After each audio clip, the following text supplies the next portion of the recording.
As he boarded the plane, the millionaire froze when he saw the flight attendant wearing his missing daughter's bracelet. What he asked made her cry. The leather seat in first class felt like a prison cell, even at 30,000 feet above the Colorado Rockies. Ethan Whitaker pressed his forehead against the cold airplane window, watching the jagged peaks disappear beneath a blanket of clouds. Another dead end. Another sleepless night in another faceless hotel room, chasing ghosts that never materialized. 15 years. 15 goddamn years of following leads that went nowhere, hiring investigators who found nothing, and waking up every morning to the same crushing weight in his chest. Madison would be 23 now. If she was still alive, the thought hit him like it always did, a sucker punch to the gut that never got easier to take. "Sir, would you like some coffee?" The voice pulled him from his spiral. Ethan turned to see a flight attendant standing in the aisle, her smile professional but warm. She was young, maybe Madison's age, with kind eyes and shoulder-length brown hair, pulled back in a neat bun. Something about her made him pause. "Coffee would be great, thanks." His voice came out rougher than intended. "Cream and sugar. Black, strong as you can make it." She laughed softly. "Long day. Long 15 years. The words slipped out before he could stop them. The flight attendant, Chloe according to her name tag, tilted her head slightly. There was something in her expression, a flicker of understanding that caught him off guard. But it was when she reached for the coffee pot that his world tilted off its axis. The bracelet, turquoise stones from Arizona, interwoven with small silver feather charms that caught the cabin light just so. The bracelet his mother-in-law had made by hand. The one Madison never took off, not even to sleep. The one she'd been wearing the night she disappeared. The coffee cup slipped from Chloe's hand, shattering against the floor in an explosion of ceramic and hot liquid. But Ethan barely noticed. His eyes were locked on that bracelet, on those unmistakable silver feathers that seemed to dance with each movement of her wrist. "Oh God, I'm so sorry." Chloe dropped to her knees, frantically gathering the broken pieces. "I don't know what... Where did you get that bracelet?" The words came out like a gunshot. Chloe froze, her hand halfway to a shard of ceramic. When she looked up, her face had gone pale. What? Ethan was out of his seat before he realized he'd moved. Kneeling beside her on the narrow aisle floor, other passengers were starting to stare, but he didn't care. Nothing existed except that bracelet and the impossible hope clawing its way up his throat. The bracelet. Where did you get it? Chloe's hand instinctively went to her wrist, covering the turquoise stones. It's mine. I've had it since I was little." "How little?" "Sir, I really need to clean this up." "How little?" His voice was desperate now, raw with an emotion he'd kept buried for years. Chloe stared at him for a long moment, something flickering in her dark eyes. Fear, maybe, or recognition. "Since I was 8, maybe 7, I don't really remember." The air left Ethan's lungs in a rush. 8 years old, Madison had been 8 when she disappeared. "What's your name?" "Your full name." "Chloe Brooks." "Look, sir, you're scaring me a little." "Brooks, that wasn't always your name, was it?" Another flight attendant appeared, a middle-aged woman with concerned eyes. "Chloe, everything okay here?" But Chloe wasn't looking at her colleague. She was staring at Ethan with an expression he recognized. The same look Madison used to get when she was trying to remember something just out of reach. "I don't understand," she whispered. "How do you know about my name?" Ethan's hands were shaking. 15 years of grief and guilt and desperate hope were all crashing down on him at once. "My daughter, she had a bracelet exactly like that, made by her grandmother. She was wearing it the night she disappeared. 15 years ago, from our home in Dallas. She was 8 years old." His voice cracked. "Her name was Madison Whitaker." The color drained completely from Chloe's face. She sat back on her heels, still clutching pieces of the broken cup. That's impossible. "The stones, they're from a specific place in Arizona. The silver work. See those little marks on the feathers? My mother-in-law made them by hand. She only made one bracelet like that, ever." Chloe's breathing had become shallow, rapid.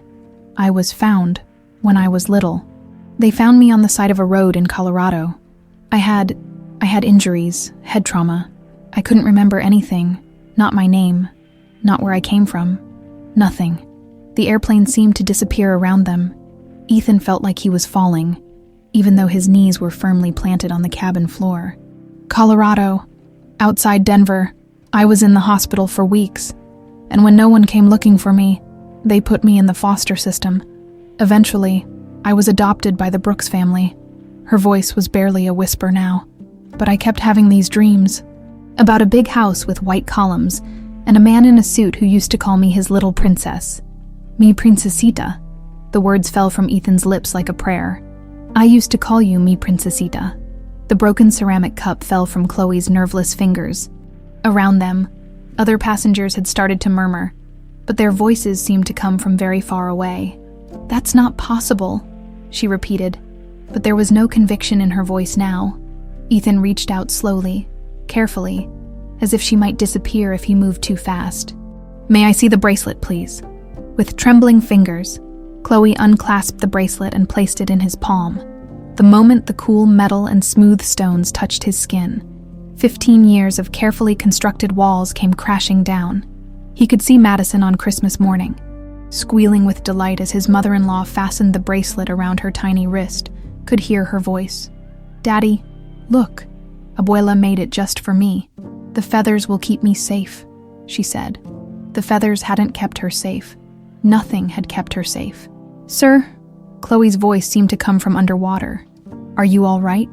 Ethan looked up at her, really looked at her for the first time. The shape of her eyes, the curve of her jaw, the way she worried her bottom lip when she was nervous. Features that had haunted his dreams for 15 years. Aged and matured, but unmistakably familiar.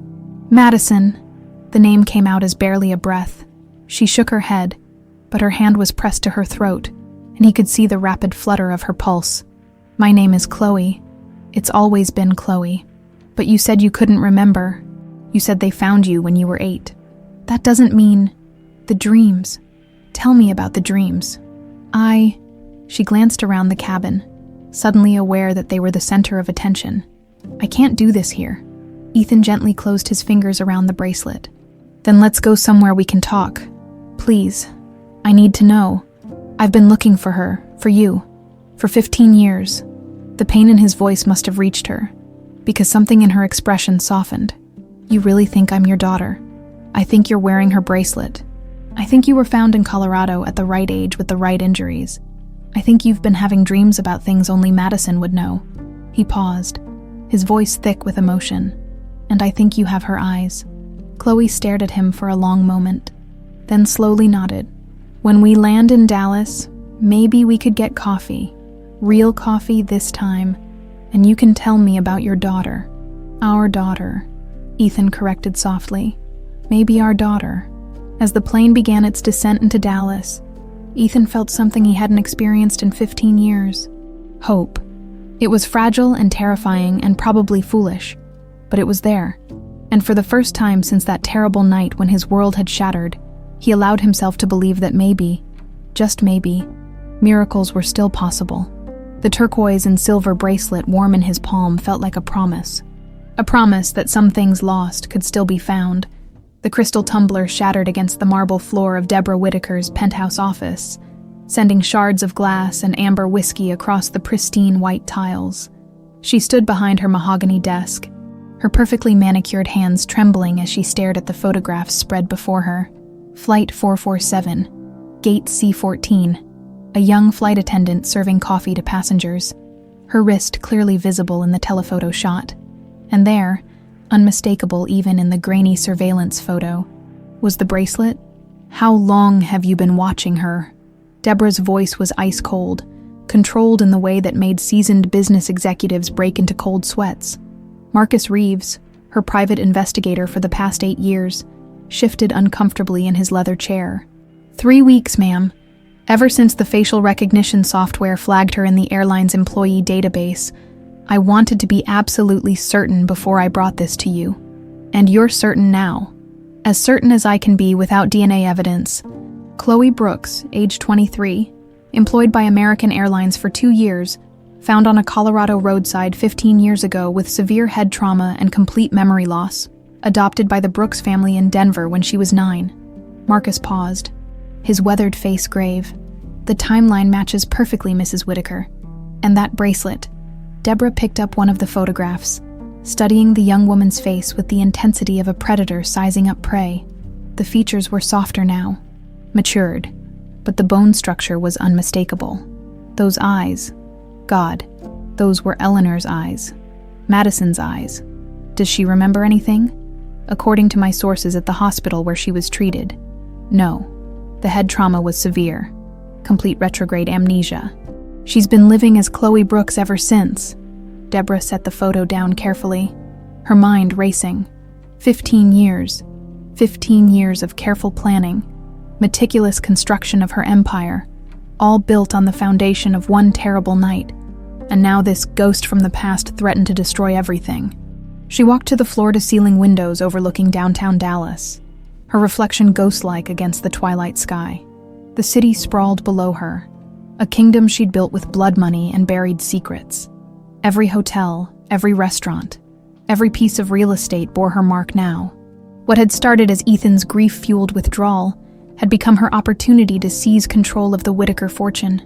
There's something else, Marcus said quietly. Deborah didn't turn around. What? Ethan was on that flight. The words hit her like a physical blow. She pressed her palm against the cool glass, steadying herself. You're certain? First class, seat 2A. I have confirmation from the airline manifest. Marcus cleared his throat. Ma'am, if he saw the bracelet, then we have a problem. Deborah's voice was barely above a whisper.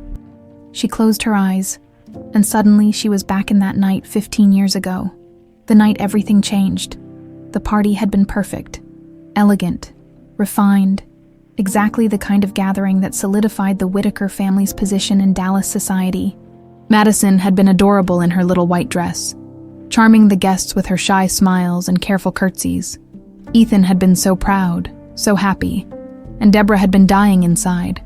The bankruptcy papers were hidden in her safe at home, along with the foreclosure notices and the collection letters.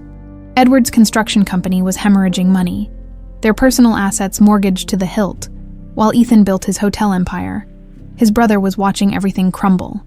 It was supposed to be simple, a staged kidnapping, a hefty ransom demand, and then a miraculous rescue that would make Deborah the family hero. Ethan would be so grateful, so dependent on her, that he'd never question her increasing involvement in his business affairs. She'd hired professionals, men who specialized in clean, bloodless operations, men who understood that the child was never actually supposed to be harmed, but the weather had been bad that night, the roads slick with rain, and professional or not, even criminals could make mistakes. Deborah opened her eyes, banishing the memories. What was done was done. She'd made her choices that night, and she'd lived with the consequences for 15 years. The guilt had nearly destroyed her in the beginning, watching Ethan's anguish, seeing him blame himself for Madison's disappearance, knowing that his grief was slowly killing him, but guilt was a luxury she couldn't afford. Not when Edward's business failures had threatened both their families with financial ruin. Not when the only way to save them was to step into the void left by Ethan's emotional collapse. She'd told herself she was protecting the family, that Ethan was too broken to make sound business decisions, that someone had to take control before everything they'd worked for slipped away. The empire she'd built was proof that she'd been right. The Whitaker name was stronger than ever, their holdings more diverse and profitable than Ethan had ever managed alone. She'd saved them all, and she wasn't about to let a ghost from the past destroy what she'd sacrificed everything to create. Marcus, she said, turning back to face him, I need you to reach out to our associates in the private security sector, discreetly. Ma'am, I need someone who specializes in permanent solutions to delicate problems. Marcus's face went pale. Mrs. Whitaker, with all due respect, 15 years ago, I made a decision that saved this family from destruction. The collateral damage was regrettable, but necessary. Deborah's voice hardened. I will not allow sentimentality to undo everything I've built. Not for Ethan's sake, and certainly not for some confused young woman who doesn't even remember who she used to be. And if you're wrong, if she's not Madison, then an unfortunate accident will eliminate the only person who could convince Ethan that his daughter might still be alive. Deborah picked up another photograph. This one showing Chloe laughing with a fellow flight attendant. So young, so innocent, so dangerously naive. Either way, the problem disappears. Marcus gathered his photographs with shaking hands. I'll make some calls. But Mrs. Whitaker, if this goes wrong, it won't. Deborah's smile was as cold as winter moonlight. I've spent 15 years ensuring that nothing can tie me to Madison's disappearance. A few more precautions won't hurt. After Marcus left, Deborah poured herself another whiskey and returned to the window. Somewhere out there in the sprawling city, Ethan was probably losing his mind with hope. And somewhere else, a young woman who'd grown up believing she was Chloe Brooks was about to discover that some secrets were worth killing for. She raised her glass in a mock toast to her reflection. To family, she whispered, and to the things we do to protect it. The ice clinked against the crystal as she drank, the sound echoing in the empty office like the tolling of a funeral bell. Outside, Dallas glittered in the gathering darkness, beautiful and merciless as the woman who'd learned to call it home. The game had begun again, and this time, Deborah Whitaker intended to win permanently. The coffee shop near DFW Airport hummed with the constant background noise of travelers rushing to catch flights, but Chloe Brooks felt like she was sitting in the eye of a hurricane. Across from her, Ethan Whitaker cradled a cup of black coffee with the same reverence most people reserved for precious artifacts. Between them on the small table sat the turquoise bracelet, its silver feathers catching the afternoon light. "Tell me about the dreams," Ethan said softly. His eyes, red-rimmed from exhaustion and emotion, never left her face, as if he was afraid she might disappear if he looked away. Chloe wrapped her hands around her latte, seeking warmth that had nothing to do with temperature. "They're not really dreams." "Exactly. More like fragments, pieces of things that don't quite fit together." "What kind of pieces?" She closed her eyes, trying to capture the fleeting images that had haunted her sleep for as long as she could remember. A white house, big columns in front. Like something from a movie. There's a garden with jasmine. I can smell it so clearly it makes my chest hurt. She opened her eyes, meeting his intense gaze. And there's this man in a dark suit. He's always reaching for me, calling out something in Spanish. "Mi princesita," I think. Ethan's coffee cup rattled against the saucer as he set it down with shaking hands. "My mother taught me Spanish when I was little. I used to call Madison that every night when I tucked her into bed. But that doesn't mean... The house. Does it have a circular driveway? Stone lions by the front steps?" Chloe's breath caught. "Yes. How did you..." "Because that's our home. The Whitaker estate on Preston Road." Ethan pulled out his phone, fingers flying over the screen. "Here." The photo hit Chloe like a physical blow. The white colonial mansion, the towering columns, the perfectly manicured gardens. It was exactly what she'd been seeing in her dreams for 15 years. But more than that, it felt like home in a way that made her chest tighten with unexplainable longing. "Oh my God," she whispered. Ethan leaned forward, his voice urgent but gentle. "There's more, isn't there? Other things you remember. Sometimes I dream about a woman with dark hair. She's singing Spanish lullabies and showing me how to braid friendship bracelets." Chloe's voice grew smaller. "But then the dreams get scary. There are men with rough voices, and someone's crying. And then, nothing, just darkness and pain." The color drained from Ethan's face. "The night you disappeared, there was a party at the house. You were wearing a white dress with little pink flowers on it. You'd been playing in the garden when..." He stopped, his jaw working as if the words were too painful to speak. "When what? When I got called away? Business emergency that couldn't wait?" His voice was thick with 15 years of self-recrimination. "I told you to stay close to the house, to find Aunt Deborah if you needed anything. That was the last time I saw you." Chloe felt something shift inside her, like puzzle pieces trying to find their proper places. "Aunt Deborah, my sister-in-law. She was at the party that night. She's the one who first noticed you were missing." Ethan's hands clenched into fists on the table.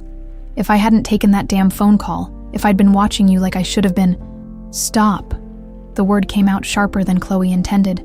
"Whatever happened that night, beating yourself up about it won't change anything." Something in her tone made Ethan look at her more closely. For a moment, she sounded older than her 23 years, carrying a wisdom born of loss and survival. "You really don't remember anything about the kidnapping?" "Kidnapping." The word sent ice through her veins. You think I was kidnapped. The police said it was the only explanation that made sense. You were there 1 minute, gone the next. No trace. No witnesses. Ethan's voice grew rough. We hired private investigators, offered $1 million reward, contacted every law enforcement agency in the country. It was like you just vanished. Chloe stared at the bracelet, its familiar weight suddenly feeling heavy with significance. But I wasn't kidnapped. I was in an accident. The police report said they found me on the side of Highway 25, outside Denver. There was a car that had gone off the road, and I was thrown clear. Whose car? They never found out. The vehicle was too damaged, and there were no other survivors. She touched her temple unconsciously, where a thin scar was barely visible beneath her hair. The doctor said I was lucky to be alive. Ethan was quiet for a long moment, processing this information. Denver's about 6 hours from Dallas by car. If someone took you from our house and was driving you somewhere, you think the kidnappers crashed. It would explain why no ransom demand ever came, why you were never found despite all our searching. Hope flickered in his eyes, followed immediately by anguish. You were out there all along, hurt and alone, with no memory of who you were or how to get home. The weight of it hit Chloe like a physical blow. While she'd been growing up in foster care, fighting to piece together fragments of a past that never quite made sense. Somewhere in Dallas, a man had been tearing his world apart looking for her. I need to know for sure, she said quietly. It's too much to just accept based on dreams and coincidences. DNA test, Ethan said immediately. We can have the results in 24 hours if we pay for expedited processing. Chloe nodded, then hesitated. What if it's not what you're hoping for? What if I'm just some random girl who happened to have similar dreams and a bracelet that looks like your daughter's? Ethan reached across the table and gently took her hand. His touch was warm, steady, and somehow familiar. Then I'll have spent an afternoon with a remarkable young woman who gave me more hope than I've felt in 15 years. And you'll have helped an old man remember that miracles are still possible. You're not old, Chloe found herself saying, then blushed at the automatic response. Ethan's smile was soft and sad. Madison used to say that too. Whenever I complained about gray hairs or sore joints, she'd pat my cheek and tell me I was just seasoned, like her grandmother's cast iron skillet. The image hit Chloe with startling clarity. A little girl with dark pigtails standing on a kitchen stool, giggling as she touched an older man's face with flour-covered fingers. The memory was so vivid, she could almost taste the vanilla in the air. Cookies, she whispered. We were making cookies, chocolate chip, but you like to add cinnamon. Ethan went very still. What did you just say? I don't know where that came from. Chloe pressed her palms against her temples, feeling a familiar pressure building behind her eyes. Sometimes things just pop into my head like that. Images or smells or sounds that feel real, but don't connect to anything in my actual life. Chloe. Ethan's voice was barely audible. Madison and I used to bake together every Sunday morning. Chocolate chip cookies with cinnamon. It was our special tradition. The coffee shop seemed to fade around them as they stared at each other across the small table. Outside, a plane roared overhead, carrying passengers to destinations unknown. But inside, in the space between hope and heartbreak, two people who might be father and daughter sat surrounded by the ghosts of memories trying to come home. I think, Chloe said slowly, we really need that DNA test. Edward Whitaker stood in the doorway of his home office. Watching his wife through the crack in the door, Deborah sat behind her mahogany desk, speaking in hushed tones into her phone, her usually perfect posture rigid with tension. In the 15 years he'd known her, Edward had seen his wife handle hostile takeovers, boardroom coups, and million-dollar negotiations without breaking a sweat. But tonight, her hands were shaking. I don't care what it costs, Deborah was saying, her voice sharp as broken glass. I need it handled quickly and quietly. Do you understand me? Edward pressed closer to the door, his heart hammering in his chest.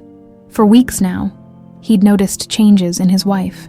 Mysterious phone calls, unexplained absences, a new edge to her already formidable demeanor.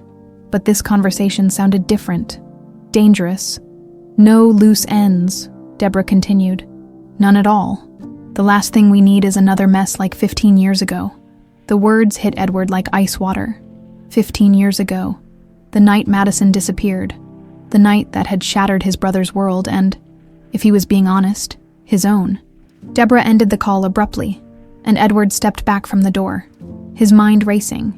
He'd always suspected that his wife's rise to power in the Whitaker business empire had been opportunistic, taking advantage of Ethan's grief, induced withdrawal from corporate affairs. But this conversation suggested something far more sinister. "Edward," Deborah's voice called from inside the office. "Is that you hovering out there?" "Shit." He pushed the door open with what he hoped was a casual smile. "Just got home. Thought I heard you on a call." "Business." She was already shuffling papers on her desk, her movements sharp and efficient. "You know how it is. This late." Edward glanced at his watch. Nearly midnight. Must be pretty urgent business. Deborah's green eyes flicked up to meet his, and for just a moment, he saw something he'd never seen there before. Fear. The hotel chain in Phoenix is having issues with their contractor. Time zone differences mean late calls. It sounded plausible. It even sounded true. But Edward had built his own construction company from the ground up before the recession nearly destroyed it. He knew the sound of desperate deal-making, and what he'd just overheard hadn't been about hotels or contractors. "I'm going to grab a drink," he said. "Want anything?" "No, thank you. I'll be up shortly." But as Edward poured himself 3 fingers of bourbon in the kitchen, he knew his wife wouldn't be coming to bed anytime soon. Through the window, he could see the light in her office burning bright, and he could hear the faint sound of her voice as she made another call. He thought about his brother, probably lying awake in that enormous empty house, staring at the ceiling and wondering what he could have done differently. Ethan had never been the same after Madison's disappearance. The vibrant, ambitious man who'd built a hotel empire from nothing had become a hollow shell, going through the motions of living while his heart remained frozen in that terrible night. And Deborah had stepped into that void like she'd been waiting for the opportunity. Edward drained his glass and made a decision that would change everything.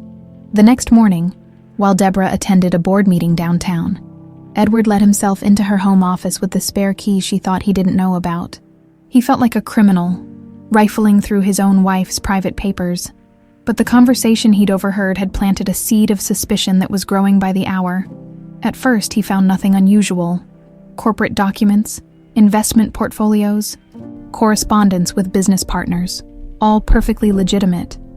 But then, in a locked drawer that took him 20 minutes to jimmy open, he discovered a file that made his blood run cold. Bank statements dating back 15 years, showing large cash withdrawals in the days leading up to Madison's disappearance. Payment receipts to a private investigation firm he'd never heard of.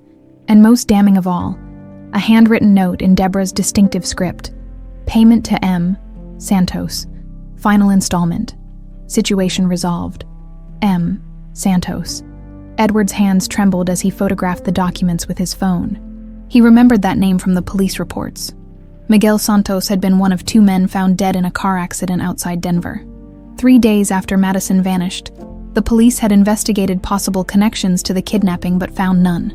Except here was proof that Deborah had been paying him.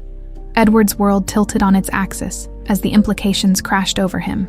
His wife, the woman he'd shared a bed with for 20 years, the woman who'd held him while he cried over his failing business, had been involved in his niece's disappearance.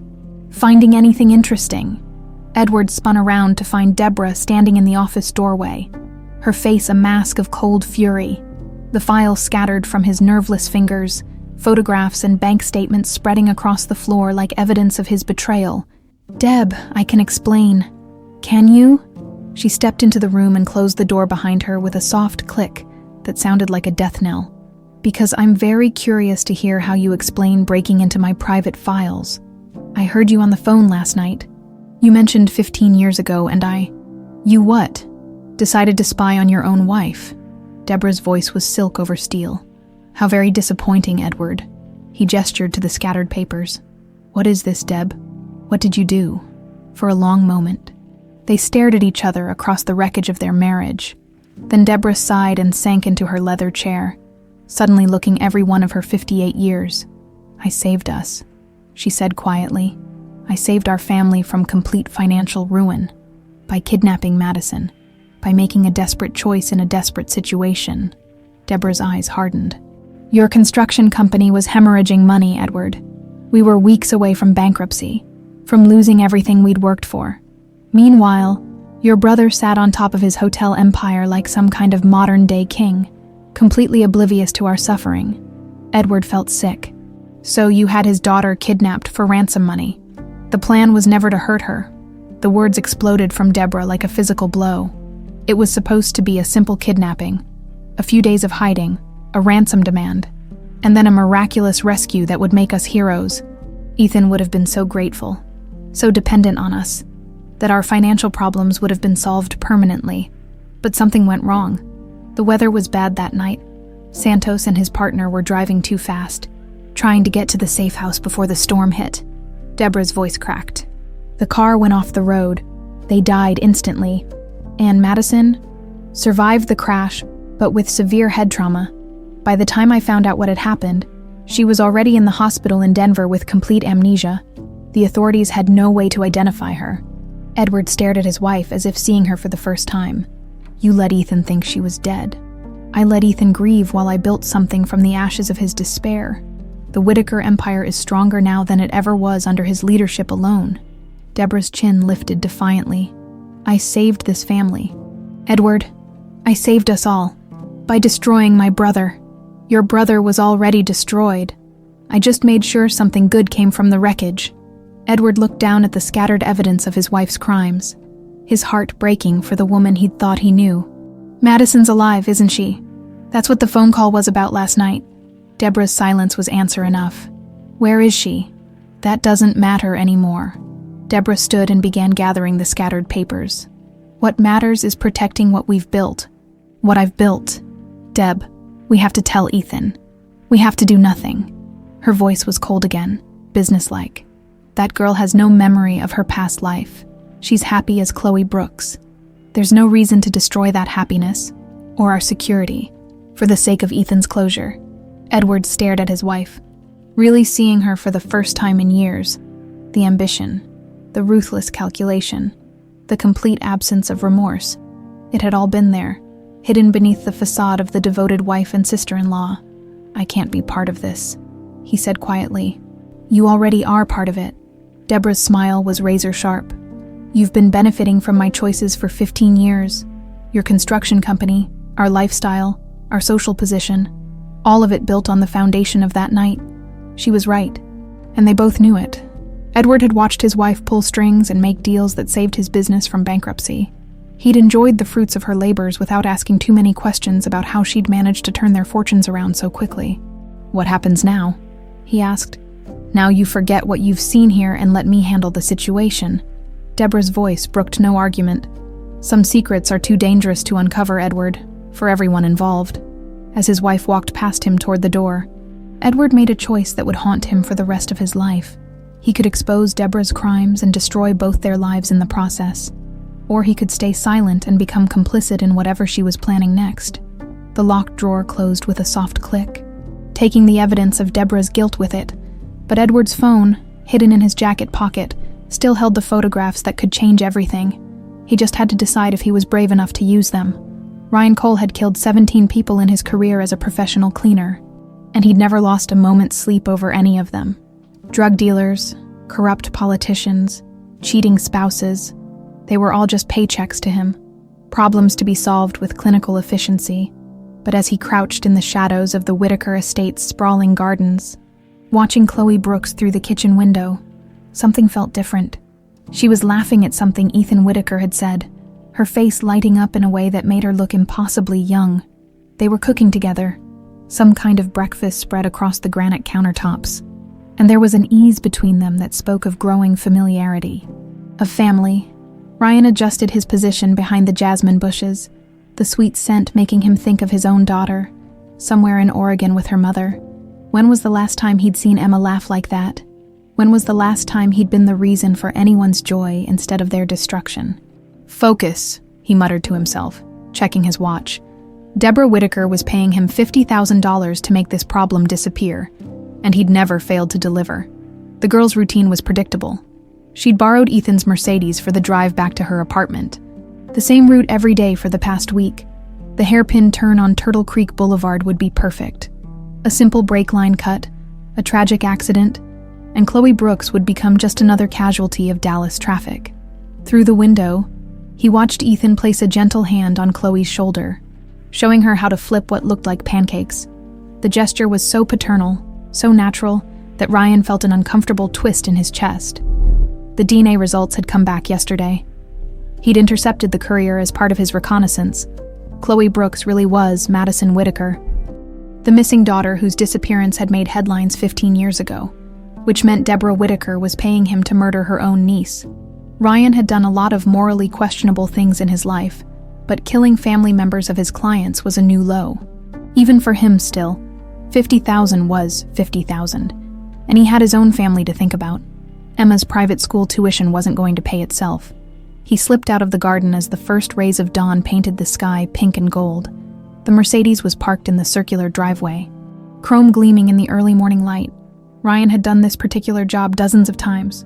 Brake fluid was colorless, odorless, and nearly impossible to detect unless you knew what to look for. A few strategic cuts to the brake lines, and by the time Chloe reached that sharp curve on Turtle Creek, she'd have no way to stop. The work took less than 10 minutes. Ryan was sliding out from under the car when he heard footsteps on the gravel driveway. "Excuse me, can I help you?" Ryan's blood turned to ice. He rolled out from under the Mercedes to find Ethan Whitaker standing 10 feet away, dressed in running clothes and holding a steaming cup of coffee. The man's eyes were sharp, alert, taking in Ryan's appearance with the kind of calculated assessment that came from years of high-stakes business dealings. "Sorry to startle you," Ryan said, thinking fast.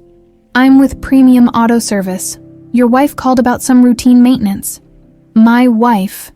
Ethan's frown deepened. "I'm not married, and I didn't call for any maintenance." "Shit!" Ryan's hand instinctively moved toward the knife concealed in his jacket, but something in Ethan's expression stopped him. Not suspicion exactly, but a weary kind of wariness that spoke of a man who'd learned not to trust easily. "Must be a mix-up with the dispatch," Ryan said, forcing a sheepish smile. "These new GP systems. You know, I'm probably at the wrong address. Probably." But Ethan was still watching him with those sharp eyes, and Ryan could see the man's mental gears turning. "What company did you say you were with again?" Before Ryan could answer, Chloe appeared in the doorway of the house, car keys jingling in her hand. "Ethan, is everything okay out here?" The sight of her, alive, vibrant, completely unaware of how close she'd just come to death, hit Ryan like a physical blow in that moment. Looking at her concerned face and seeing the protective way Ethan immediately stepped closer to her, Ryan made a decision that would change the trajectory of his entire life. "Actually," he said, his voice rougher than he intended, "I think there might be a problem with your brake lines. Mind if I take another look?" Ethan's eyes narrowed.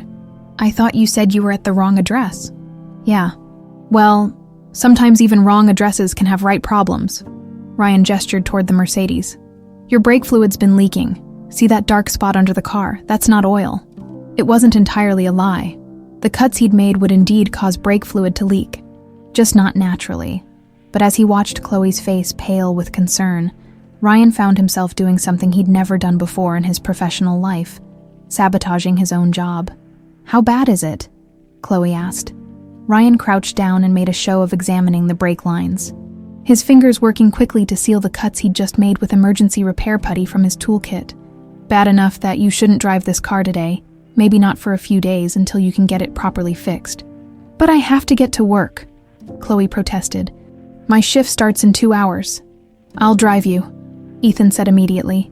"It's not safe to take chances with faulty brakes." Ryan stood, wiping his hands on a shop rag that suddenly felt heavier than lead. "Smart man. Brake failure on those curves down on Turtle Creek? Well, let's just say it wouldn't end well." Something in his tone made both Ethan and Chloe look at him more closely. Ryan realized he'd said too much, revealed too much knowledge about their routines and the local geography. But it was too late to take it back now. "I'll make some calls," Ethan said slowly. "Find a reputable shop to take a look at the car." "Good idea." Ryan packed up his tools, his movements efficient despite the chaos in his head. What the hell was he doing? Deborah Whitaker wasn't the type of woman who accepted failure gracefully. If he didn't complete this job, she'd just find someone else who would. But as he walked back to his van, Ryan couldn't shake the image of Chloe's trusting smile, or the protective way Ethan had moved to shield her from a potential threat. They were family, real family, in a way that transcended blood and DNA tests.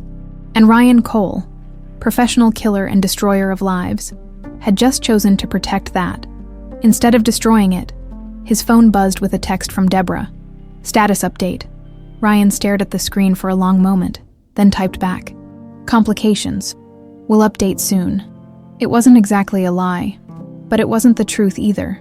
The real truth was that somewhere between sliding under that Mercedes and standing up to face Ethan Whitaker's concerned eyes, Ryan had remembered what it felt like to be human. As he drove away from the Whitaker estate, Ryan caught a glimpse of Ethan and Chloe in his rearview mirror. They were standing close together on the front steps, talking animatedly, probably about the brake line issue. They looked like what they were. A father and daughter who'd found each other against impossible odds. Ryan had spent his career making problems disappear, but for the first time in his life, he was beginning to think that maybe some problems were worth preserving instead. His phone buzzed again. Another text from Deborah, more insistent this time. Ryan turned off his phone and kept driving, unsure of where he was going, but certain that he couldn't go back to being the man he'd been when he woke up that morning. Some lines once crossed. Changed everything. And Ryan Cole had just crossed the biggest one of his life. The white envelope arrived at Ethan's office on a Tuesday morning, delivered by courier with no return address. Inside, the DNA results were printed on official laboratory letterhead, the numbers and percentages that would either shatter his world or rebuild it entirely. Dr. Patricia Chen, the geneticist who'd expedited the testing, had insisted on delivering the results in person, but Ethan couldn't wait.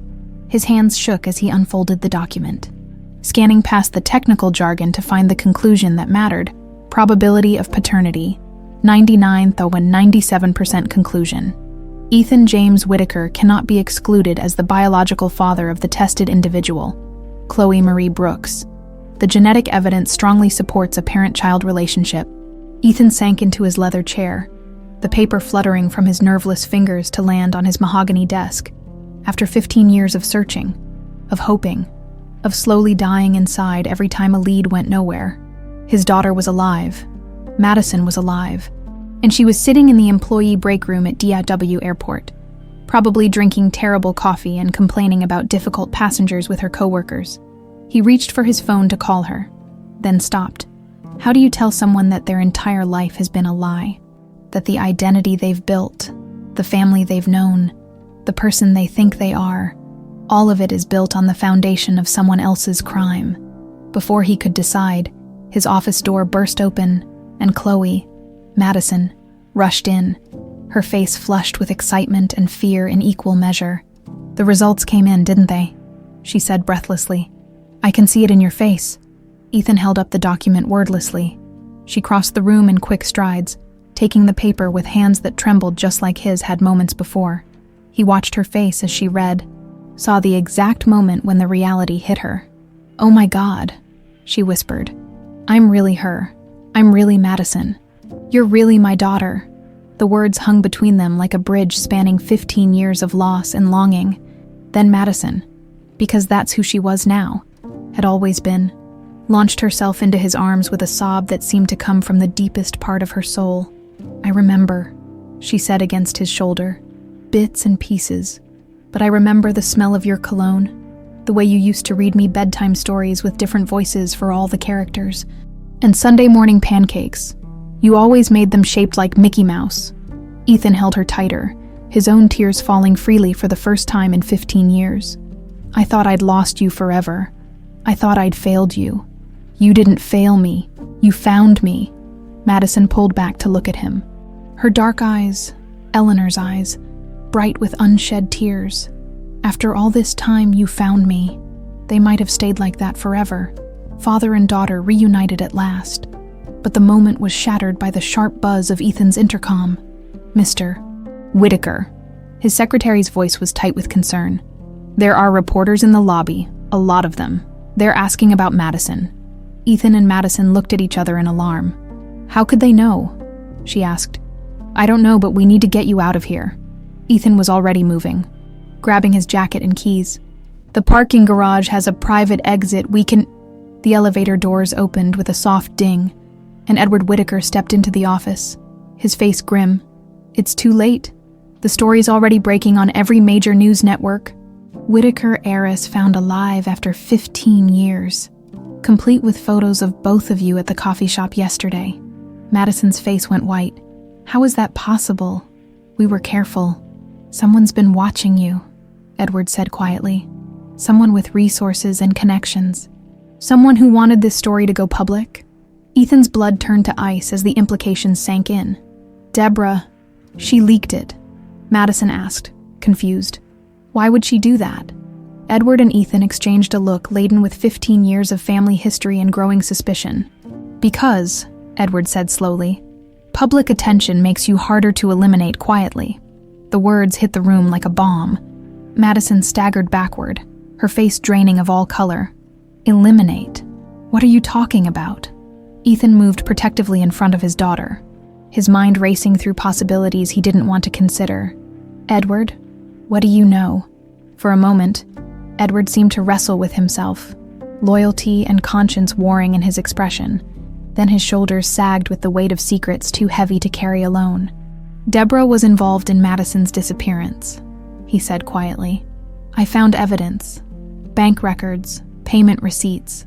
She hired the men who took her. The confession hit like a physical blow. Madison gripped the back of a chair for support, her knuckles white. My own aunt kidnapped me. It was supposed to be a fake kidnapping, Edward continued, his voice heavy with shame. A staged rescue that would make Deborah look like a hero and give her access to Ethan's business empire. But something went wrong. The car crashed, the kidnappers died, and Madison was lost in the system with amnesia. And Deborah just let everyone think I was dead. Madison's voice was small, broken. She built her empire on your disappearance, Ethan said, the pieces finally falling into place. Every deal she made, every business decision, all of it was possible because I was too destroyed to function. Edward nodded miserably. She convinced herself she was saving the family. But now that you're back, now that you're a threat to everything she's built, she wants me dead. Madison sank into a chair, the full horror of the situation washing over her. My own aunt, who probably held me as a baby, wants me dead to protect her business interests. Ethan's phone rang, the sharp sound making all three of them jump. The caller ID showed Deborah's name, and Ethan felt a chill run down his spine. Don't answer it, Edward warned. But Ethan was already accepting the call, his voice carefully neutral. Deborah. Ethan, darling, I just heard the news. How wonderful that you found someone who reminds you of Madison. Deborah's voice was honey over poison. Though I do worry about getting your hopes up over some poor, confused girl. The DNA results are conclusive. She's Madison. A pause. Then, DNA can be faked, you know? There are people who specialize in that kind of fraud, preying on desperate parents. I really think you should be more careful. Madison grabbed Ethan's arm, her eyes wide with fear. Through the phone's speaker, they could all hear the subtle threat in Deborah's words. Where are you, Deborah? Ethan asked. Oh, here and there. Business, you know. But I'm planning to come by later to meet this young woman who's captured your heart so completely. I'm very curious to see her for myself. The line went dead, leaving them in silence that felt heavy with impending danger. We need to call the police, Madison said. And tell them what? Edward asked bitterly. That my wife might be planning to hurt someone. The evidence I have is mostly circumstantial, and Deborah has connections throughout the department. Then what do we do? Ethan looked at his daughter, alive and beautiful and in terrible danger, and felt something cold and determined settle in his chest. For 15 years, he'd been reacting to events, letting grief and guilt control his life. But no more. We protect you, he said simply. Whatever it takes, we keep you safe until we can prove what Deborah's done. And then, Ethan's smile was sharp as a blade, then we make sure she pays for every single day of the last 15 years. Outside, the media circus was growing, reporters and camera crews gathering like vultures around the building. But inside Ethan's office, a family was preparing for war, a war that had been 15 years in the making, and would finally determine whether love or greed would triumph. The game had changed. Madison Whitaker was no longer just a missing child or a traumatized survivor. She was evidence that could destroy an empire built on lies, and her aunt would kill to keep those lies buried. Deborah Whitaker stood at the floor-to-ceiling windows of her penthouse office, watching the news vans circle the Whitaker Industries building like sharks scenting blood. The television behind her played the same footage on loop. Ethan's Mercedes pulling out of the parking garage with heavily tinted windows, reporters shouting questions into the wind, speculation about the miracle reunion that was trending worldwide on social media. She'd miscalculated. Badly. The media attention was supposed to be a tool, a way to force Ethan and the girl into the open where Ryan Cole could finish what he'd apparently failed to start. But instead of making them vulnerable, the publicity had turned them into a fortress. Every move they made was now documented. Every location they visited swarmed with cameras and curious onlookers. Her phone buzzed with yet another call from Ryan. She'd been ignoring him for 3 days, ever since his cryptic message about complications. The man she'd hired to solve her problem had apparently become part of it instead. Mrs. Whitaker. Marcus Reeves knocked on her office door, his face grim. "We need to talk." Deborah turned from the window, her expression carefully controlled. "Come in, Marcus. Close the door." Her private investigator looked like he'd aged 10 years in the past week.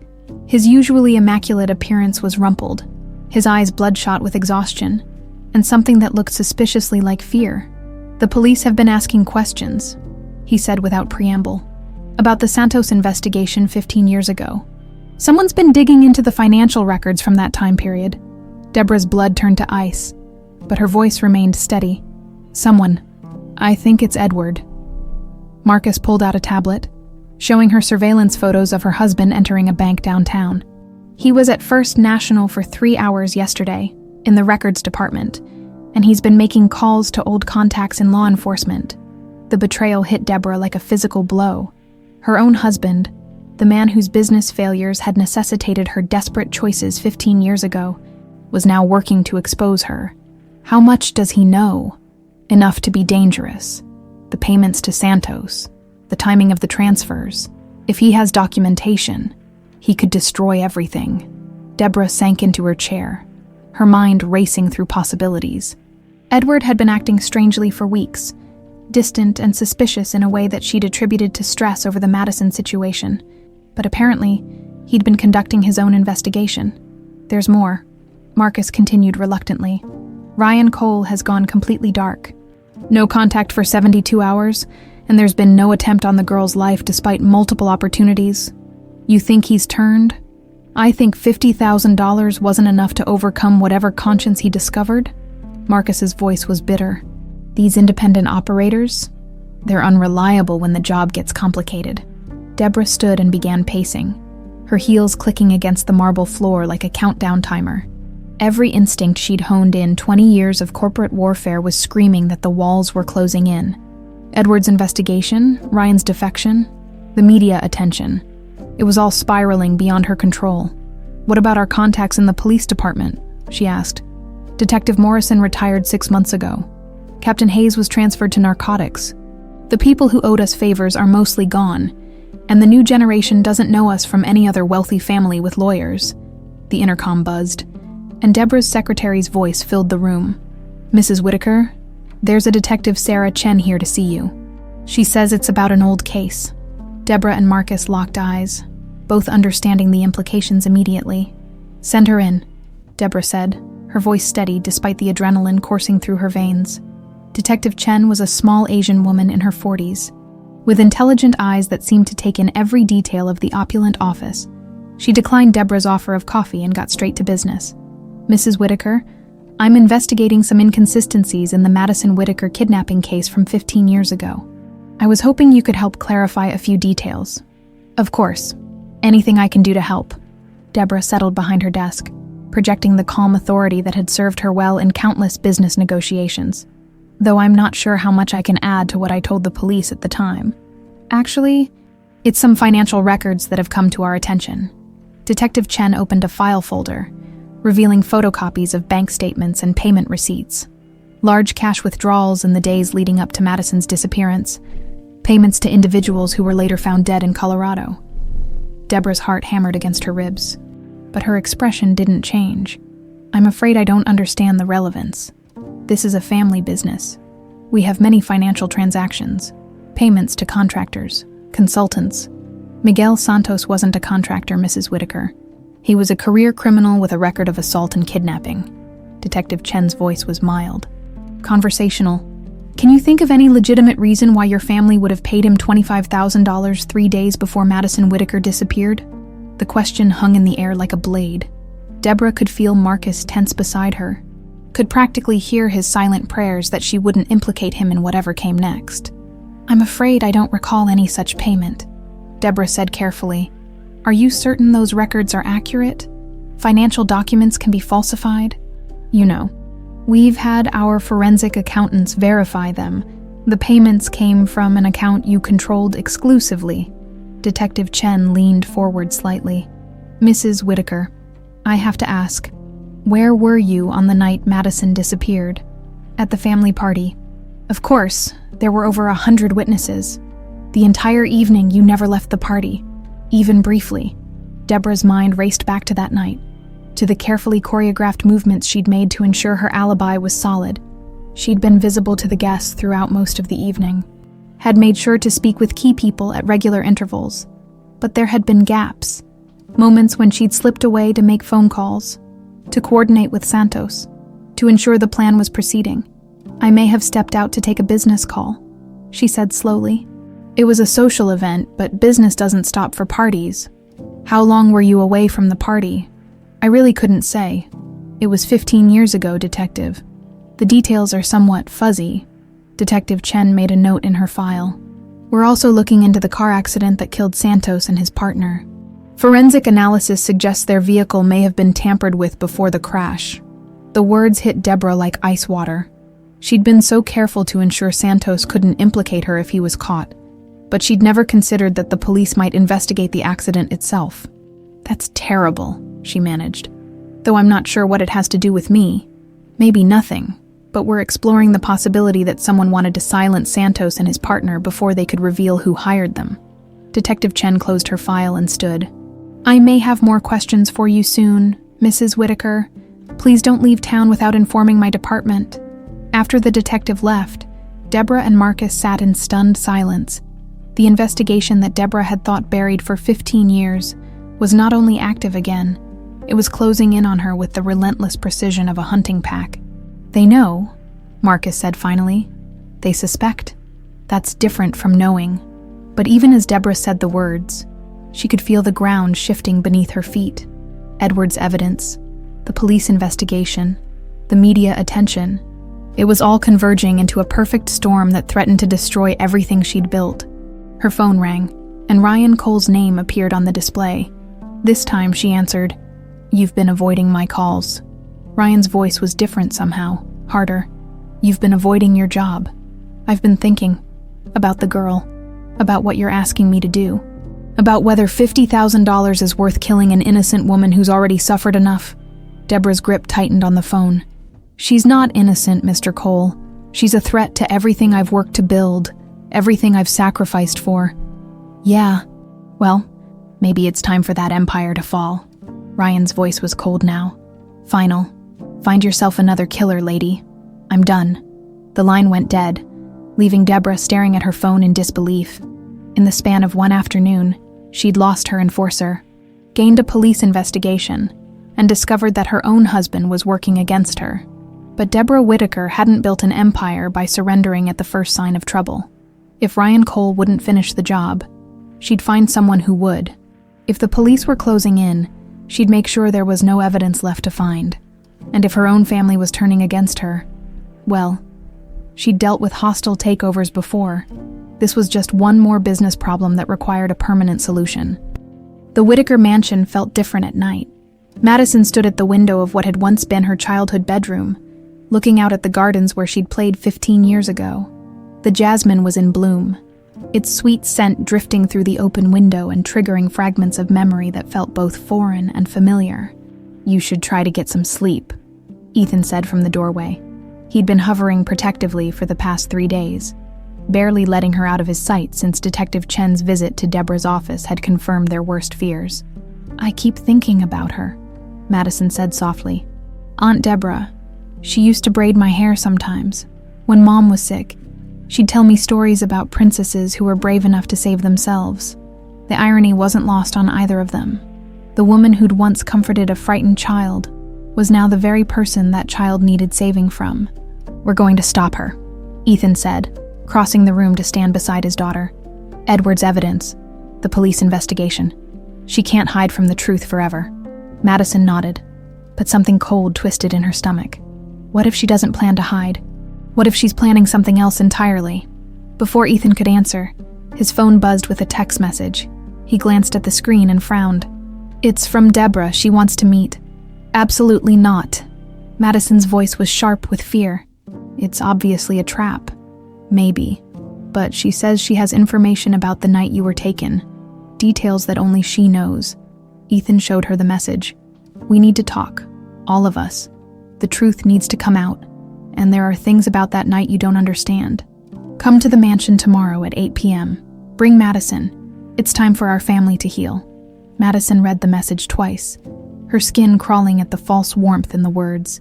"She's planning to kill us, both of us. Probably." Ethan's agreement was matter of fact. "But she's also desperate, which means she's more likely to make mistakes. And if we can get her to confess, we could record it," Madison realized. "Get her to admit what she did. It's dangerous. If something goes wrong, something's already gone wrong." 15 years ago, Madison turned to face her father, seeing her own determination reflected in his eyes. "I'm tired of running, tired of being afraid. If we're going to end this, we need to face her." They spent the next hour planning, coordinating with Edward and Detective Chen to ensure backup would be nearby. The police would position themselves around the mansion, close enough to intervene but far enough away to avoid spooking Deborah into silence. "She'll probably have the house searched for recording devices," Edward warned during their strategy session. "Deborah's too smart to walk into an obvious setup." "Then we don't make it obvious," Madison said. "We make it personal, emotional. Get her angry enough that she forgets to be careful." As the sun set the following evening, Madison and Ethan drove through the gates of the Whitaker estate. The circular driveway was empty except for Deborah's silver Jaguar, parked precisely in front of the main entrance like a challenge. "Last chance to change your mind," Ethan said. Madison touched the small recording device hidden in her bracelet, a piece of technology so advanced it was virtually undetectable. "I've been running from my past for 15 years. Tonight, I'm running toward it." Deborah met them at the front door. Elegant as always in a cream-colored silk blouse and tailored slacks, she could have been welcoming them to any family gathering, if not for the cold calculation in her green eyes. "Madison, darling," she said, embracing her niece with what appeared to be genuine warmth. "You look so much like your mother at that age. Eleanor would be so proud of the woman you've become." The mention of her mother, the woman Madison couldn't remember, was clearly calculated to hurt. But Madison had prepared for this psychological warfare. "Thank you, Aunt Deborah, though I suppose I should thank you for more than just compliments." Deborah's smile flickered slightly. "Oh, for taking such good care of the family business while Dad grieved for me. I know how hard it must have been, stepping into that role. It was my duty." Deborah led them into the formal living room, where a fire crackled in the marble fireplace. "Family takes care of family, after all. Is that what you call it?" The words slipped out before Madison could stop them. Sharper than she'd intended, Deborah's eyes narrowed. "I'm not sure what you mean." "I think you know exactly what I mean." Madison sat on the sofa where she'd once curled up for bedtime stories, feeling the weight of past and present converging. "Tell me about Miguel Santos." The name hit the room like a gunshot. Deborah went very still, her composed mask slipping for just a moment to reveal something ugly underneath. "Where did you hear that name?" "The police have been very thorough in their investigation." Ethan's voice was carefully neutral. "Financial records, phone logs, forensic analysis of the car accident. It's amazing what technology can uncover after 15 years. Deborah poured herself a glass of brandy from the crystal decanter on the side table, her movements precise despite the slight tremor in her hands. "You have no idea what you're talking about, don't I?" Madison stood, crossing to the mantelpiece where family photos still displayed happier times. "I remember more than you think, Aunt Deborah. I remember your voice that night, coordinating with someone on the phone. I remember you telling the men to be careful with me, that I was just a little girl. That's impossible. You had complete amnesia. Trauma-induced amnesia isn't always permanent. Sometimes memories come back, especially when triggered by familiar environments." Madison picked up a photo of herself at age 6. Standing between her parents at a family barbecue, Deborah was in the background, smiling widely. "The doctors say my memories are becoming clearer every day." Deborah drained her brandy in one gulp. "Even if that were true, memories aren't evidence. They're just the fantasies of a damaged mind trying to make sense of tragedy. Maybe, but bank records are evidence, phone logs are evidence, and witness testimony." Madison smiled coldly. "Well, that can be very compelling to a jury. What witnesses?" But there was something desperate in Deborah's voice now. A crack in the armor she'd worn for 15 years. Ryan Cole, for one, your hired killer who decided he didn't want blood on his hands after all. Madison was lying, but Deborah's face went white, confirming that the bluff had hit home. "He's been very cooperative with the police. Amazing how quickly criminals turn on their employers when facing life in prison. You're lying. Am I, or are you just realizing that your carefully constructed empire is built on a foundation of sand?" Madison moved closer, pressing her advantage. "Did you really think you could get away with it forever? That no one would ever connect the dots between a convenient kidnapping and your sudden rise to power?" Deborah's composure finally cracked completely. "You have no idea what I sacrificed for this family, what I gave up, what I endured. Edward's business was failing. We were hemorrhaging money, and your father was too proud to help his own brother. So you decided to kidnap an 8-year-old child. I decided to solve our problems in a way that would benefit everyone." Deborah's voice rose to a near shout. "It was supposed to be simple. A staged kidnapping, a fake rescue, and gratitude that would last a lifetime. Madison would have been safely home within a week, and our financial problems would have been solved. But something went wrong," Ethan said quietly. "Everything went wrong. Santos was supposed to be a professional, but he was driving too fast in bad weather. The accident, Madison's injuries, her memory loss, none of that was part of the plan." Madison felt a cold satisfaction as she watched her aunt's careful facade crumble. The recording device in her bracelet was capturing every word, every admission of guilt. "So when you realized I was alive but couldn't remember anything, you decided to let everyone think I was dead. I decided to make the best of an impossible situation." Deborah was pacing now, her hands gesturing wildly. "You were happy in your new life.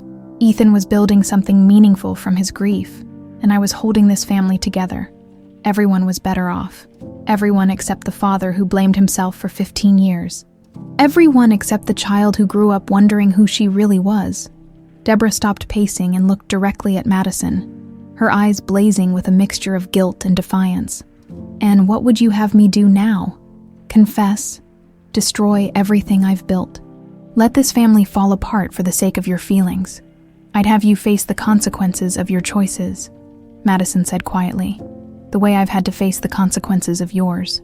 For a moment, the room was silent except for the crackling of the fire. Then Deborah laughed, a sound devoid of any humor. "Consequences," she repeated. "Yes, I suppose it's time for those." The smile that spread across her face was terrible to see. Madison felt a chill of premonition as her aunt reached into her purse, but it was too late to react. The gun was small and elegant, like everything else about Deborah Whitaker, but the intent behind it was as ugly as murder. "I'm sorry, Madison," Deborah said, and for the first time, she actually sounded like she meant it. "But some secrets are worth killing for."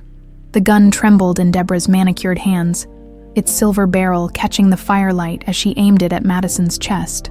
The elegant living room that had once hosted birthday parties and Christmas mornings had become a tomb, heavy with 15 years of buried secrets and impending death. "You don't have to do this," Ethan said, his voice carefully controlled as he slowly raised his hands. "Deborah, your family. We can work this out." "Family." Deborah's laugh was bitter. "Family is what I've been protecting all these years. Family is what I sacrificed everything for. Her eyes never left Madison's face. "And family is what I'll destroy to keep my secrets buried." Madison's mind raced, calculating distances and possibilities. The recording device in her bracelet had captured Deborah's confession, but that wouldn't matter if they were both dead. The police backup was positioned around the mansion, but too far away to help if Deborah decided to pull the trigger. "You know they'll hear the gunshots," Madison said, surprised by how steady her own voice sounded. "Detective Chen and her team are watching the house." "I know exactly where they are," Deborah replied. "Marcus has been tracking their positions since this afternoon. 2 officers by the front gate, 1 in the woods behind the stables, another by the pool house, none of them close enough to save you. The betrayal hit Ethan like a physical blow. Marcus is working for you still. Marcus is a pragmatist. He knows which side of this family pays his bills." Deborah's grip on the gun steadied. "He also knows how to make a murder-suicide look convincing. Tragic father and daughter, reunited only to be destroyed by the trauma of their separation. The note he'll plant will be very touching." "People will investigate," Madison said desperately. "They'll know you were here." "Will they? Security cameras can malfunction. Cell phone records can be altered. By the time the police arrive, I'll be devastated by the loss, having come here to comfort my grieving family only to find them dead." Deborah's smile was cold as winter. "I've had 15 years to perfect the art of covering my tracks." Madison felt something crack inside her chest. Not fear, but rage. Pure, cleansing anger at the woman who had stolen her childhood, destroyed her father's life, and was now planning to rob them of any chance at healing. "You're right," she said quietly. "You have been protecting family all these years, but not the way you think." Deborah frowned. "What do you mean?" "You've been protecting yourself from facing what you really are."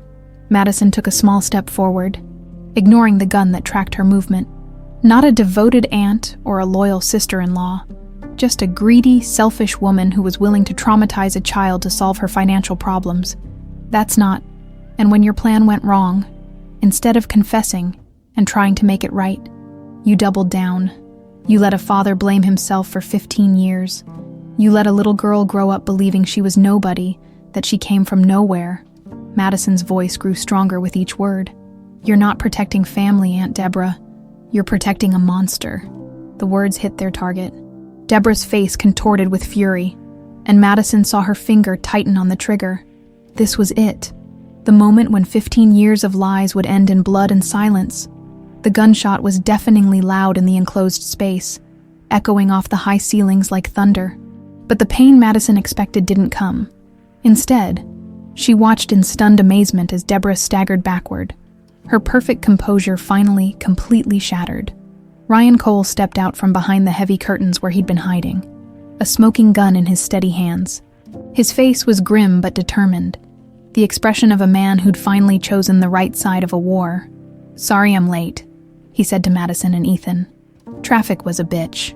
Deborah looked down at the spreading red stain on her cream silk blouse. Her face twisted with disbelief. You shot me."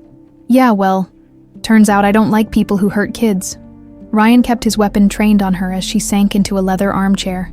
"Funny how a conscience works once you find it." "How long have you been here?" Ethan asked, his voice hoarse with relief and adrenaline. "Long enough to hear her confess to everything. Long enough to realize she was planning to kill both of you and frame it as a murder-suicide." Ryan pulled out his phone with his free hand. "I've been recording too.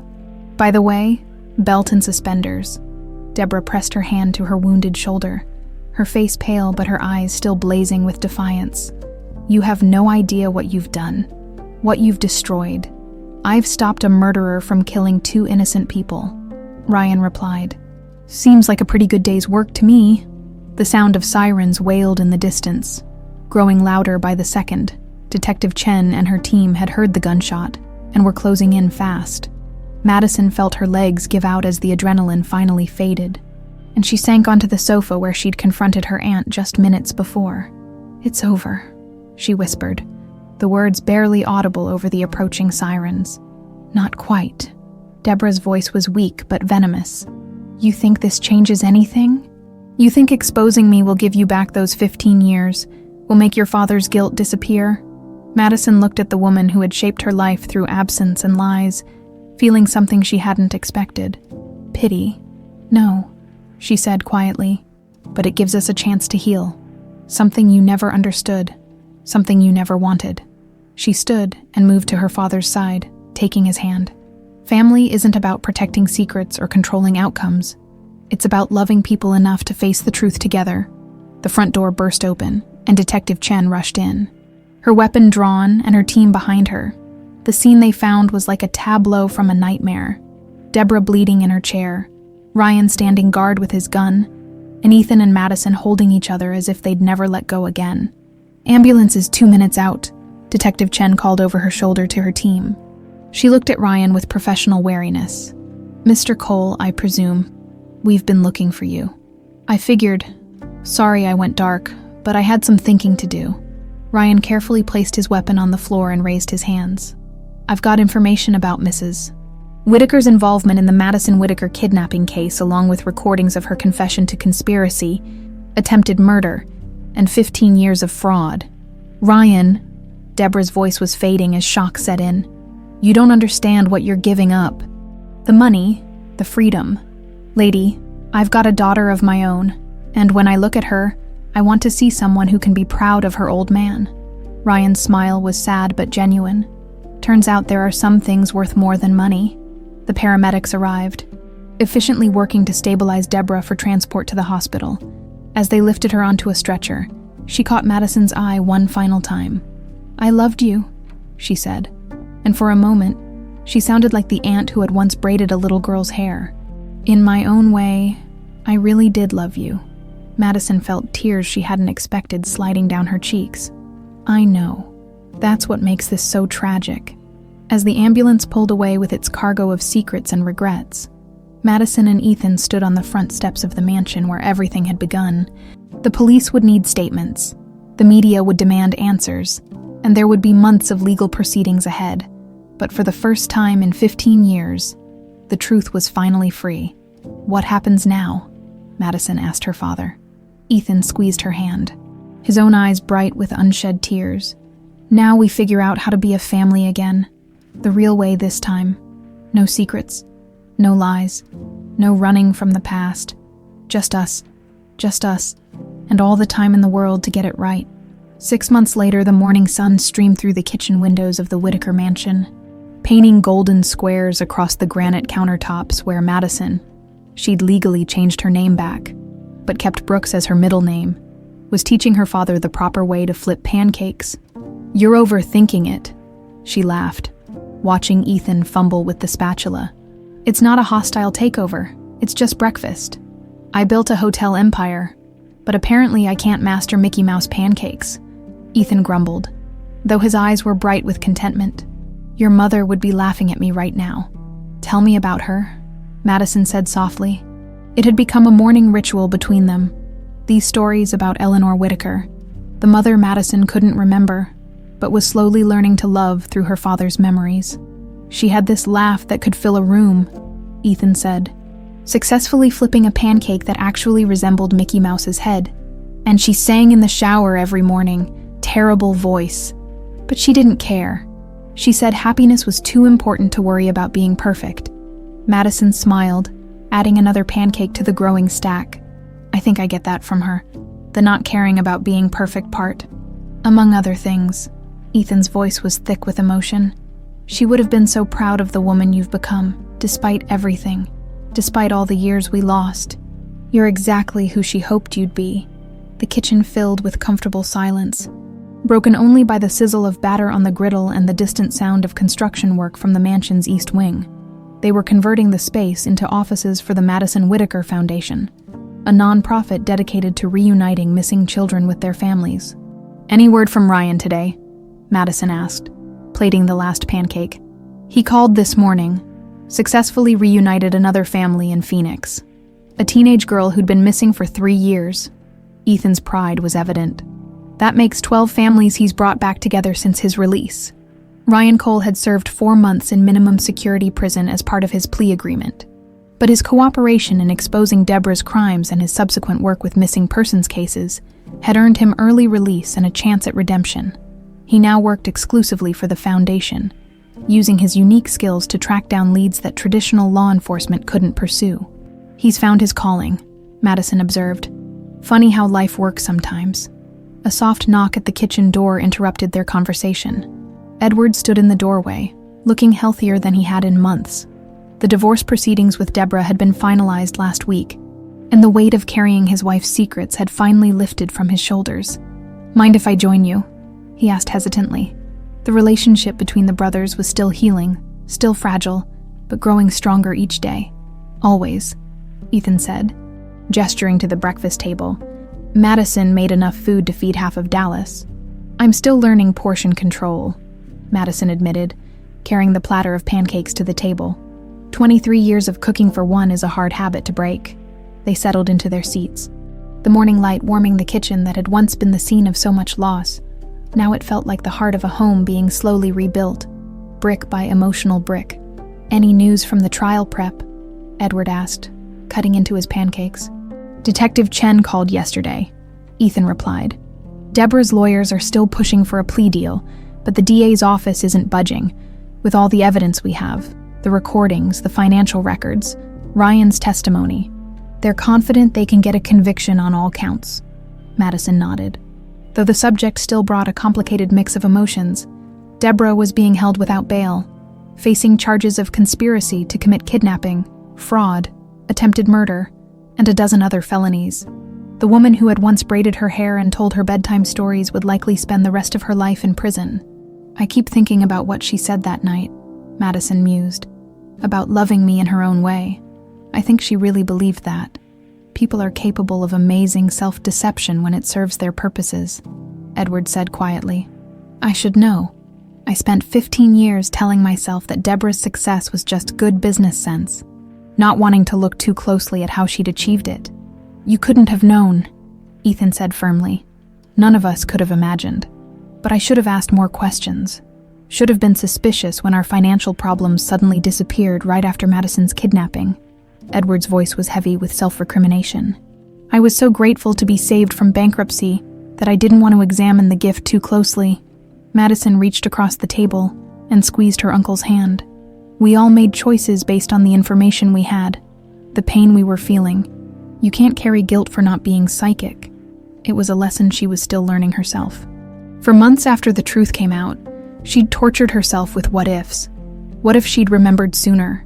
What if she'd never taken that flight, never met Ethan? What if she'd just stayed Chloe Brooks forever? But her therapist, a kind woman who specialized in trauma and identity reconstruction, had helped her understand that healing meant moving forward, not endlessly relitigating the past. "Speaking of moving forward," Ethan said, pulling an envelope from his jacket pocket, "this came for you yesterday." Madison recognized the airline logo immediately. Her request for extended leave had been pending for weeks while she decided what to do with her life. The letter would either grant her more time to figure things out or require her to return to work immediately. She opened it carefully, her eyes scanning the formal language until she found the key phrase, "Request for extended unpaid leave approved for up to 1 year." "A year," she said, relief flooding through her. "They're giving me a full year. Plenty of time to decide what comes next," Ethan said. "Though you know you don't have to decide anything. The foundation could use a full-time coordinator, and this house is certainly big enough for both of us." It was a conversation they'd been dancing around for months. Madison had her own apartment, her own life as Chloe Brooks, but increasingly she found herself spending more time at the mansion than anywhere else. The pull of family, of belonging somewhere, was stronger than she'd expected. "I've been thinking about that," she said slowly, "about what I want to do with my life now that I know who I really am." Both men looked at her expectantly. "I want to stay, here, with the foundation, with you." She looked at her father, then at Edward. "I spent 15 years not knowing where I came from. I don't want to spend any more time not knowing where I belong." Ethan's smile was radiant. "Are you sure? It's a big decision, giving up your independence." "I'm not giving up my independence. I'm choosing my family." Madison's voice was firm, confident. "There's a difference." After breakfast, Madison walked through the mansion's gardens, the jasmine now in full bloom, filling the air with sweetness that no longer triggered painful memories, but pleasant ones of morning conversations and shared meals. The pool house had been converted into Ryan's office when he was in town, and she could see him through the windows, working on his latest case. Her phone buzzed with a text from her friend Jenny, her former roommate and fellow flight attendant. "Miss you at work, but saw the Foundation's website, so proud of what you're building. You were always meant for something bigger than drink service." Madison smiled, typing back, "Thanks, come visit soon. There's someone I want you to meet. His name is Dad." The simple words still felt strange sometimes, but increasingly right. She was Madison Brooks Whitaker now, a woman who had been two people and was finally learning to be whole. As the sun reached its zenith, Madison made her way to the small memorial garden Ethan had planted for his wife. Eleanor's headstone was simple marble, engraved with her name and the words, "Beloved wife and mother." Someone had left fresh roses, Ethan's weekly tribute to the woman who had given him the greatest gift of his life. "Hi, Mom," Madison said softly, kneeling beside the stone. "I know we never really got to know each other, but Dad tells me stories about your terrible singing and your perfect laugh and how you wanted me to be brave enough to save myself." She touched the cool marble. "I think I'm finally learning how to do that." The wind rustled through the oak trees, carrying the scent of jasmine and the sound of her father's laughter from the kitchen windows. Somewhere in the distance, a plane passed overhead, carrying passengers to destinations unknown. But Madison Whitaker was finally, truly, home, in her pocket. The turquoise and silver bracelet that had started it all caught the sunlight, its feathers dancing as if moved by invisible wings. Some things lost, she had learned, could indeed be found, and some families, no matter how broken, could learn to heal. The Foundation's first newsletter would go out that afternoon, featuring the story of a little girl who disappeared and a young woman who found her way home. At the bottom, in simple black text, would be the organization's motto, "Every child deserves to know where they belong." Madison Brooks Whitaker had finally found where she belonged, and it was exactly where she was meant to be.